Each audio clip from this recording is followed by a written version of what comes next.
I picked the Padres to win the World Series. I did say it. I said it. Now here they are, winning all these games. But he was talking about Fernando Tatis Jr., who I think, pound for pound, might be the most talented position player. Ohtani pitches, that's a different category. This kid is special.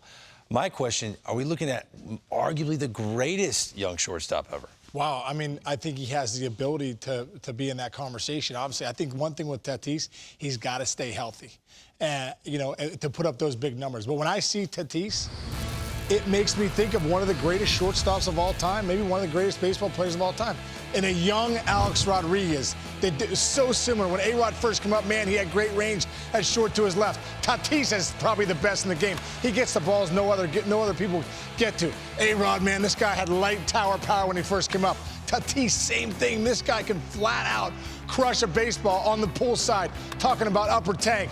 A-Rod, another monster shot right here out in Toronto. And then Tatis, same thing, man. Their power is just at a different level. For being up the middle shortstops, man, these guys are special, the fact that they can do that. But I tell you what, they go all over the place. There's not a spot that these guys can't hit. And when I look at Tatis and I look back at A-Rod, I think the separator of guys like this is when you can go the other way with power.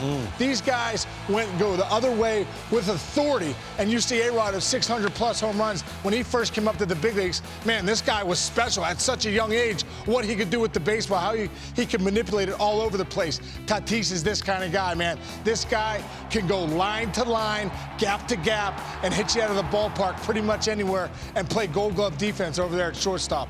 Pretty impressive. That's what I think about it. When I look at their swings too, Greg, look at this right here. Very similar. Both really big 6'3", 6'4" guys that get good leverage and good backspin on the baseball. If you look right here, highest career OPS among shortstops through age 21 season. I mean, Tatis is up there at 976.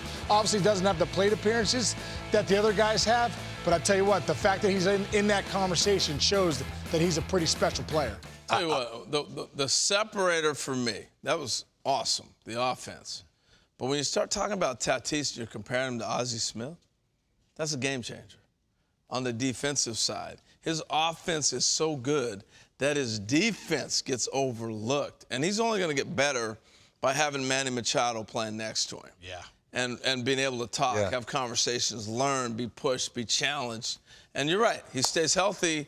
We're looking at one of the best, but he's a special talent. Before we move on, can we put together a little board on Alex Rodriguez's first 60 games of his age 21 season, which was in 1997.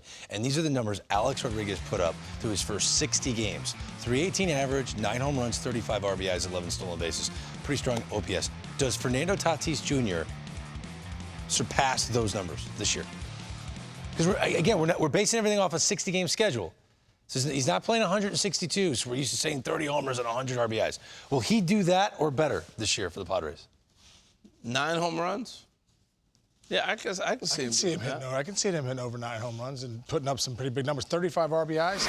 I can see him doing. I can see him doing better than those numbers. I can see him being the MVP. He had a bunch the other day.